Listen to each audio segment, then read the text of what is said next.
Hello student, कैसे हो आप लोग? उम्मीद करता हूँ बहुत अच्छे होंगे। तो अपना जो 8th क्लास का रेशनल नंबर का जो टॉपिक था वो कंप्लीट हो चुका है। उसमें अपने हर तरह के हर टाइप के प्रॉपर्टीज बेस वर्ड प्रॉब्लम सब आपने देख ली। इसके अलावा भी अगर कोई क्वेश्चन होगा तो वो मैं आपको बताऊंगा। और नेक्स्ट जो चैप्टर हम लेके आ रहे हैं यहाँ पर क्लास 8 का ही है, linear equation in one variable. अब क्या क्या है इस चैप्टर में, क्या क्या काम आता है, ये सब हम पूरा डिटेल में डिस्कस करेंगे। तो करते हैं स्टार्ट। तो वेलकम टू एमजी प्लस। और यहाँ पर आप देख रहे होंगे मैंने बोर्ड पे लिख रखा है linear equation in one variable. देखना बच्चों ध्यान से, यहाँ पर वर्ड्स पे ध्यान देना। एक वन लीनियर इक्वेशन और वेरिएबल। तो सबसे पहले हम चैप्टर के नाम को डिस्कस करते हैं कि चैप्टर में है क्या क्या क्या आएगा। लीनियर मींस क्या होता है? लीनियर मींस होगा किसी भी वेरिएबल की पावर वन किसी भी वेरिएबल की पावर वन, वो क्या होता है? लीनियर। जैसे किस तरह से, सपोज करो अपने पास वेरिएबल है x, पावर क्या होगी 1, वेरिएबल है y, तो पावर क्या होगी 1, और 1 को शो नहीं होता तो ये सिंपल आपको बस xy दिखाई देगा। यहाँ पर दूसरा वर्ड अपने पास आता है इक्वेशन। इक्वेशन जो वर्ड अपने पास बना है वो बना है इक्वल से। इक्वल से बना इक्वेशन, इक्वल से बना है। इसका मतलब क्या होगा, ये यहाँ पे आप देख सकते हो, इसका मतलब होगा कि इक्वल में कुछ ना कुछ आएगा। एक कंपैरिजन साइन होता है कि इक्वल में कुछ ना कुछ होगा। यहाँ पर ये हो गया इक्वेशन। उसके बाद ये आ रहा है वर्ड अपना वन मींस एक ही वेरिएबल रहेगा। अब बात आती है वेरिएबल होता क्या है। वेरिएबल मींस क्या होगा कि उसकी जो वैल्यू है, जिस भी वेरिएबल के वैल्यू फाइंड करेंगे और जो वैल्यू है वो ऊपर नीचे जाएगी, कभी ऊपर कभी नीचे, कभी अप कभी डाउन। यहाँ पर जो वेरिएबल है वो वैल्यू फिक्स नहीं रहती, उसे बोलते हैं वेरिएबल। तो हम एक एग्जांपल लेते हैं। सपोज करो मैंने आपसे बोला कि what is the value of x, what is the value of x। तो कोई बच्चा बोलता है सर इसकी वैल्यू 0 हो सकती है, कोई बोलता है -1, कोई बोलता है 3, कोई बोलता है 5, कोई बोलता है 100, व्हाटएवर जो भी आप बोलना चाहो, क्योंकि हमें पता ही नहीं x की वैल्यू क्या है। तो हम क्या कुछ भी इसमें कह सकते हैं, 0 लो, -1, 2, 5 कुछ भी लो, तो ये क्या होगी? फिक्स वैल्यू नहीं है। तो हम सिंपल सी लैंग्वेज में एक वर्ड बोल सकते हैं अननोन वैल्यू। जो अननोन वैल्यू होती है उसे क्या बोल सकते हैं हम? वेरिएबल। ठीक है। दूसरा यहाँ पर एक वर्ड आता है कांस्टेंट। यहाँ पर एक क्या आएगा? एक कांस्टेंट। कांस्टेंट क्या होगा? सपोज करो मैंने आपसे बोला, यहाँ पे लिखा मैंने 10 को हम क्या बोलेंगे? 10 को क्या बोलेंगे? 10 को 10 ही बोलेंगे। 10 क्या होगा? 10 ही रहेगा। तो ये क्या होगा? कांस्टेंट, इसकी वैल्यू फिक्स है, तो नॉन वैल्यू या न्यूमेरिकल वैल्यू बोल सकते हैं। ये होती है अल्फाबेटिक वैल्यू। एक चीज हो, एक आपने कभी हॉस्पिटल में देखा होगा किसी मूवी में, कोई जो मरीज होता है वो इस तरह से उसके पास एक कंप्यूटर स्क्रीन चलती रहती है और वहां पर इस तरह का सिग्नल आता रहता है। इसका मतलब क्या हुआ? जो उसकी दिल की धड़कन है, जो हार्ट बीट से वो क्या हुई? वो फ्लक्चुएशन चल रहा है, कभी अप कभी डाउन, ऊपर नीचे चल रही है, मतलब आदमी जिंदा है। और जब एक आवाज आती है ऐसे इस तरह से, एक सिग्नल बोलता है, पीप की आवाज आती है और बाहर आके डॉक्टर आपसे क्या बोल देता है? Sorry he is down. मतलब क्या हो गया? वो कांस्टेंट में चला गया, खत्म, अब नहीं उठेगा, गया, टाटा बाय बाय, खत्म हो गया। तो इसका मतलब क्या होगा? ये यहाँ पर ये होगा अपना x वेरिएबल, ये होगा अपना कांस्टेंट जिसकी वैल्यू फिक्स है। तो कांस्टेंट में हम लेके चलते हैं ओनली न्यूमेरिकल वैल्यू को, और वेरिएबल में हम लेके चलते हैं अल्फाबेटिक वैल्यू को। अब देखते हैं यहाँ पर क्या क्या आएगा। तो जो बेसिक है, बेसिक इक्वेशन मैंने यहाँ पे लिखी है। यहाँ पे मैंने क्या लिखा? x + b = 0 and x is not equal to 0। क्यों? यहाँ पर a is not, यहाँ पर a is not equal to 0। क्यों? अगर a 0 हो जाएगा, यहाँ पर a की वैल्यू 0 हो गई, तो 0 × x, 0 को किसी भी नंबर से मल्टीप्लाई करो क्या मिलेगा? 0। इसलिए यहाँ पर a की वैल्यू 0 हो ही नहीं सकती, पॉसिबल ही नहीं। ठीक है। अब ये इस तरह का a और b का आएगा। a और b का होता है इंटीजर होगा a और b। ठीक है। अब देखते हैं यहाँ पर कुछ एग्जांपल लेके चलते हैं किस तरह से वेरीफाई करते हैं। दो तरीके में आपको बताऊंगा, यहाँ पर दो मेथड, जो आपको सही लगे वो आप एग्जाम में करना। लेकिन एक जो मेथड है वो परमानेंट, वो सब में चलेगा, और जो दूसरा है वो छोटी डिजिट के लिए सही रहेगा, बड़ी के लिए सही नहीं रहेगा, वो देखना। आप लोग क्या करोगे? सपोज करो मैंने लिखा x + 1 = 0, find the value of x। दोनों साइड पे ठीक है, अब एक मेथड तो ये यहाँ पे क्या करना है, एक्स की वैल्यू फाइंड करनी है, एक्स की वैल्यू फाइंड करनी है। तो जिसकी वैल्यू फाइंड करनी होती है उसे क्या करते हैं हम, अकेला। जिसकी वैल्यू फाइंड करनी होती है उसे क्या करते हैं, अकेला। तो जब यहाँ पर हम एक्स को अकेला करेंगे तो एक मेथड तो ये है कि हम एक्स का क्या करते हैं, ट्रांसफर कर दें, इसकी साइड चेंज कर दें। एक वैल्यू तो क्या एक्स का ट्रांसफर कर दें तो क्या होगा, एक्स इक्वल टू -1।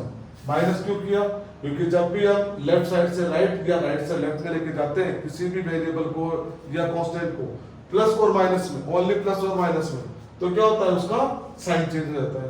तो यहाँ पर आप देख सकते हो एक्स की वैल्यू क्या आएगी, -1। दूसरे मेथड में आप देखोगे, दूसरे मेथड में क्या देखोगे, यहाँ पर +1 है तो हम क्या करते हैं, इस +1 को हटाने के लिए दोनों साइड पर -1 कर देते हैं। देखिए आप चलो 0 को भी ले लो, ये लो -1 कर दिया, दोनों साइड पर -1 कर दिया। अब इस प्लस से ये माइनस कट और 0 -1 ये अपना आंसर सेम। लेकिन ये जो मेथड है ये सिर्फ छोटे डिजिट के लिए काम आएगा अपने, जब ये वर्ड प्रॉब्लम में कन्वर्ट हो जाएगी ये इक्वेशंस, तो फिर ये मेथड काम नहीं आएगा। हम ज्यादातर इसी मेथड पे, तो ज्यादा जो आपको फोकस रखना है वो इसी पे रखना। अब यहाँ पे देखिए दूसरा क्वेश्चन लेते हैं। दूसरा क्वेश्चन लिया हमने x - 5 = 3 लिया। यहाँ पर इसको भी करके देख लेते हैं, इससे दोनों ही मेथड थे सेम, x - 5 = 3। ठीक है, अब हमें क्या करना है, x की वैल्यू फाइंड करनी है। तो क्या करेंगे, एक मेथड तो ये ट्रांसफर किया, साइड चेंज, साइन चेंज, यहां से 3 माइनस था, जब ये लेफ्ट से राइट में गया तो क्या हो जाएगा, प्लस, और x + 3 + 5 क्या हो गया 8। एक वैल्यू तो यहां से अगर हम करके देखते हैं इस तरह से, तो इस तरह में क्या होगा, हमें -5 को उड़ाना है। तो ये जो माइनस था तो इसके साथ हमने क्या किया, दोनों साइड पर +5 कर दिया, एडिंग 5 बोथ साइड, देख सकते हो चाहो तो +1 से -1 कैंसिल, x = 3 + 5 8। क्लियर है, या ये बिल्कुल सिंपल 1 मार्क्स के क्वेश्चन होते हैं ये। यहाँ पर आप देखिएगा 1 मार्क्स के क्वेश्चन होते हैं। ठीक इसी तरह से आगे बढ़ते, थोड़ा सा इससे लेवल ज्यादा चलते हैं, थोड़ा सा इससे लेवल ऊपर चले। देखना यहाँ पर मैंने क्वेश्चन लिया नंबर 3, थोड़ा सा इससे ऊपर लिया तो मैंने लिया 2a - 7 = प्लस। इस बार वेरिएबल x को नहीं लेके a को ले लिया। जो वेरिएबल क्या है, यहाँ पर ये लिखा था इंटीजर, लेकिन यहाँ पर वेरिएबल ही है। अब हमें किसकी वैल्यू फाइंड करनी है, a की वैल्यू फाइंड करनी है। तो करिए सेम वही रूल, करना क्या है, इस बार दो साइन एक साथ आ गए। इस बार क्या हुआ, दो साइन एक साथ आ गए। कैसे, -7। तो सबसे पहले जब सॉल्यूशन स्टार्ट करेंगे, फर्स्ट ऑफ ऑल जो माइनस प्लस में उसका ट्रांसफर करते हैं। यहां पर प्लस माइनस गया इधर, ये हो गया प्लस। ठीक है, दूसरे मेथड से भी इसको करके देखते हैं आंसर क्या आता है। यहां पर सबसे पहले किसको रिमूव करेंगे, -7 को। तो क्या किया, एडिंग 7 बोथ साइड, क्योंकि ये माइनस में था, हमने दोनों साइड क्या कर दिया, 7 का एड कर दिया। जहां देखिए 2a = कितना आ गया, 7 + 5 12। यहां पे देखना, यहां पर -7 + 7 कट, तो 2a = क्या आ गया 12। देखो आ रहा है। उसके बाद जो यहां पर वैल्यू थी a की, ये a की वैल्यू करने के लिए ये 2 कहां चला जाएगा, ये चला जाएगा 12 के नीचे, इट मींस डिनोमिनेटर। फिर से सुनना, प्लस माइनस जब होगा तो हम जब साइड चेंज करते हैं तो ओनली साइन चेंज होता है, तो हम कह सकते हैं side change, sign change. Multiply divide में जब होगा तो किसी भी कांस्टेंट का साइड चेंज करेंगे तो उसकी पोजीशन चेंज हो जाएगी। मल्टीप्लाई से कहां पहुंच गया वो, डिवाइड में। ये किससे कटा, 2 की टेबल से 6 टाइम, तो वैल्यू ऑफ a 6। यहां पर देखते हैं। अब यहां तो माइनस कर दिया, यहां पे क्या करेंगे अगले स्टेप में, यहां पर जो मल्टीप्लाई में a के साथ उसी से डिवाइड कर दिया दोनों साइड, तो डिवाइडिंग बाय 2 बोथ साइड, यहां से 2 और यहां पर 12/2। तो ये 2 से 2 कटा, 2 से 1 टाइम, ये 16, a इक्वल टू 6। देखिए आप दोनों ही मेथड से सेम आंसर, मेथड कोई सा भी हो आंसर सेम ही आता है। a equal to 6, a equal to 6। देखा आप लोगों ने, दोनों मेथड से सेम है। ये थोड़ा शॉर्ट में हो जाता है, ये थोड़ा सा लॉन्ग हो जाता है। दोनों अभी तक इजी पे में चल रहा है, दोनों इजी। थर्ड क्वेश्चन लिया थोड़ा सा इससे ज्यादा, देखो एक बार चाहो तो उसको नोट कर सकते हो, स्क्रीनशॉट ले लो। देखो ठीक है, यहां से इस क्वेश्चन को फिर से थोड़ा सा लेवल पे चलते हैं, लेवल पे लेके आते हैं। ज्यादा कुछ भी नहीं है इसमें, अलग अलग टाइप के वेरिएशन वाले क्वेश्चन है, अलग अलग टाइप के क्वेश्चन है। यहां से मैंने लिया क्वेश्चन नंबर 4। क्वेश्चन नंबर 4 क्या है? 14b minus 7 upon 2 equal to 5। पहले हमने प्लस माइनस रखा था, फिर वेरिएबल के साथ कुछ मल्टीप्लाई भी किया वो क्वेश्चन, अब उसके साथ इसको डिवाइड भी कर दिया। ठीक है, यहां पर तो अब क्या करेंगे? देखो हम दोनों में चलते हैं, दोनों में चलो। तो सबसे पहले क्या करेंगे? अब डायरेक्ट -7 को नहीं कर सकते क्योंकि कनेक्टेड हो गया इससे, यहां पर डिवाइड है। तो सबसे पहले हमने क्या किया? 14b minus 7 equal to 2 multiply 5। इसको इधर, इसको क्या बोलते हैं? इसे बोलते हैं क्रॉस मल्टीप्लाई। ये क्या हुआ? Cross multiply. क्लियर? यहां पे देखो क्रॉस मल्टीप्लाई हो गया। अब यहां पर सबसे पहले हमें इस 2 को रिमूव करना है। सबसे पहले हमें 2 को रिमूव करना है। देखो बच्चों, जब प्लस था तो हमने क्या किया था? माइनस किया था। जब मल्टीप्लाई में तो हमने क्या किया था? डिवाइड। इस बार 2 डिवाइड में है, डिवाइड में है तो क्या करेंगे? मल्टीप्लाई बोथ साइड, दोनों साइड मल्टीप्लाई, दोनों साइड मल्टीप्लाई किया तो इस 2 से 2 कर दिया। अब यहाँ आप लोग देख सकते हो ये कितना आएगा? 14b minus 7 equal to 10। यहाँ पर देखो, यहाँ पर क्या बना ये? 14b minus 7 equal to 10। Same position आएगी पहले वाले क्वेश्चन की तरह, सेम सीक्वेंस बन गया। और फिर से वही, यहाँ से देखो, यहाँ से क्या? 14 माइनस 7 था, अब इसका ट्रांसफर कर दिया हमने, ट्रांसफर किया इधर से, तो ये क्या हो गया? 10 प्लस 7, 10 प्लस 7 किया 14b इक्वल टू कितना हो गया? 17, और b इक्वल टू 17 अपॉन 14। अब 17 प्राइम नंबर हो गया, प्राइम नंबर हो गया तो ये कटेगा नहीं। यहाँ पे देखते हैं, एडिंग 7 बोथ साइड, यहाँ पे देखो, यहां से -7 प्लस 7 कट, कितना बचा? 14b, और इधर का बचा 17। अब क्या करेंगे? अब दोनों साइड को 14 से डिवाइड कर देंगे। अब हो गया ना ये लेंथी, ये 14 से 14 कट, और b equal to 17 upon 14। Answer same रहेगा। इस वाले मेथड में जो सिंपल इक्वेशन होती है उसे इजीली सॉल्व कर सकते हैं, 1 मार्क्स 2 मार्क्स। लेकिन जैसे ही थोड़ी इक्वेशन बढ़ गई तो हमें इसी मेथड को फॉलो करना होगा। यहाँ पर अलग अलग टाइप के अलग अलग क्वेश्चन इसी मेथड से करने होंगे। इसी के अंदर हमें वर्ड प्रॉब्लम आएगी, तो जब वर्ड प्रॉब्लम आएगी तो पहले उसे हम क्या करेंगे? एक सीक्वेंस में एक इक्वेशन में चेंज करेंगे, उसके बाद सोल्व करेंगे। ठीक है, तो नेक्स्ट क्वेश्चन मैं यहाँ पे लेता हूँ।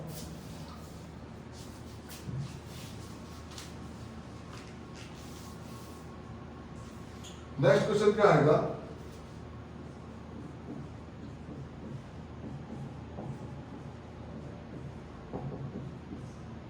देखो क्वेश्चन नंबर 5 है सर, 5 है।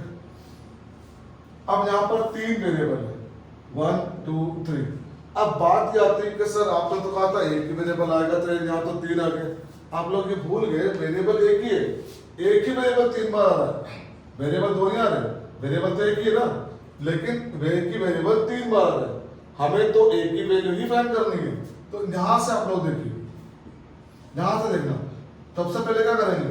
सबसे पहले जो तीनों जो अपने रेशनल फॉर्म में दिख रहे हैं उन तीनों का लेंगे एलसीएम। तो 2 4 8 तीनों का एलसीएम क्या होता है? 2 4 8 का एलसीएम क्या होगा? 8। जिस भी बच्चों को एलसीएम देने में प्रॉब्लम आ रही है वो देखो इस तरह से एलसीएम देते हैं। इसे कई बच्चे ये बोल देते हैं एलसीएम, एलसीएम वाली स्टाइल में। पर ये एल्जेब्रा स्टाइल में लिखिए, इसे बोलते हैं प्राइम फैक्टराइजेशन। हम कर रहे हैं प्राइम फैक्टराइजेशन, एल्सियम लेते हैं, वो मेथड का नाम है। इधर देखो, 2 से किया 1 टाइम, ये 2 टाइम, ये 4 टाइम, फिर 2 से किया ये 1 टाइम, ये 1 टाइम, ये 2 टाइम, फिर 2 से किया 1 1 1, जब तक नीचे बनने जाता तीनों को मल्टीप्लाई किया 2 इंटू 2 इंटू 2, क्या हो गया 8। 8 एल्सियम आ गया। अब 8 divide by 2 4, 4 into 8 4 8, 8 divide by 4 2, 2 into 8 2 8, plus 8 divide by 8 1, 1 into 8 8, और ये कितना हो गया 20। अब प्लस करो 4a 2a 8, कितना हो गया 4 plus 2 6 plus 1 7, a upon 8 equal to 21। ठीक है। तो अब यहां से जो डिवाइड में ये इधर मल्टीप्लाई होगा, इसे क्या बोलेंगे हम, क्रॉस मल्टीप्लाई। ठीक है, ये हो गया क्रॉस मल्टीप्लाई। अब वो गलती मत करना जो हर बच्चे करते हैं, वही गलती। इसको देखा 8 को 21 से मल्टीप्लाई कर दिया, नहीं करना मल्टीप्लाई। क्यों, हमने इधर देखना ना 7 आ रहा है और दिमाग पे घंटी बोली है 7 की टेबल में तो 21 आता है, तो फिर मल्टीप्लाई क्यों करें। तो फिर क्या करेंगे, a equal to 21 multiply 8 divide by 7। ये चला गया डिवाइड में, यहां से 7 बन जा 7, 7 3 जा 21, और हमारे पास जो a की वैल्यू आएगी वो कितनी आएगी 8 3 जा 24। समझ में आ रहा आप लोगों को, बहुत इजी चल रहे हैं अभी, बहुत इजी। फिर से देखना 2 4 8 का एलसीएम लिया 8 upon 2 4 into 8 4 plus 8 upon 4 2 into 8 2 plus 8 upon 8 1 into 1 a आ गया इक्वल टू 22। ठीक है, कितने a है 4 प्लस 2 6 प्लस 1 7 है डिवाइड बाई 8 इक्वल टू 20। अब हमने क्या किया 8 का क्रॉस मल्टीप्लाई कर दिया, 21 मल्टीप्लाई 8 कर दिया। अभी मल्टीप्लाई नहीं करना, बस शो किया है 21 मल्टीप्लाई 8। अब 7 कहाँ चला गया डिवाइड में, 7 1 जा 7 7 3 जा 21 and 3 into 8 24। क्लियर, आई बात समझ में। ठीक है, एक और क्वेश्चन हम लेके चलते हैं, थोड़ा सा आगे बढ़ते हैं, इसको इसी स्टेप को आगे बढ़ाते हैं, आप लोग देखिएगा।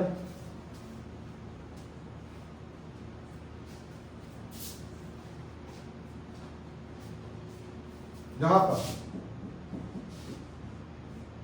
m अपॉन 6 प्लस 2 माइनस 7, इस टाइप का। अब यहाँ पर जो वेरिएबल आ रहा है वो क्या आ रहा है m वेरिएबल है, तो हमें वैल्यू किसकी फाइंड करनी है m की, तो जिसकी वैल्यू फाइंड करनी है उसको कर देते हैं अकेला।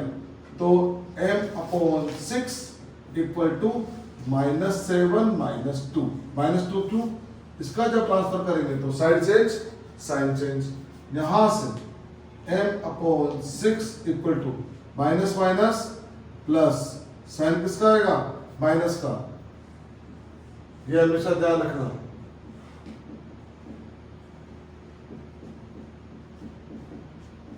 Same sign always be positive, और जैसे हमने नेगेटिव और पॉजिटिव किया, नेगेटिव और पॉजिटिव किया तो ये -1 आ गया और ये भी -1 आ गया। सेम ऐसे ही जब माइनस साइन और प्लस इन दोनों को माइनस में प्लस करते हैं तो होता साइन माइनस का ही है, लेकिन आता क्या है प्लस में। अब यहां से हमने इसको मल्टीप्लाई किया, -9 मल्टीप्लाई 6 m इक्वल टू -54, 9 6 जा 54। ठीक है, बात समझ में आई, ज्यादा नहीं। ठीक है, आज के इतना ही क्वेश्चन बहुत है। कल इस टाइप के 1-2 क्वेश्चन और करने के बाद हम आएंगे वर्ड प्रॉब्लम में, क्योंकि प्रॉब्लम वही है, प्रॉब्लम सारी प्रॉब्लम वर्ड प्रॉब्लम में आती है, प्रॉब्लम वही है। उसके बाद तो उसको अच्छे से सॉल्व करना है, वही पहले की तरह जैसा हमने रेशन नंबर को सॉल्व किया था स्टेप बाय स्टेप। तो जल्दी जल्दी वीडियो को लाइक करो और बने रहिए मेरे साथ। मिलते हैं कल की नेक्स्ट वीडियो में। Thank you very much, good night.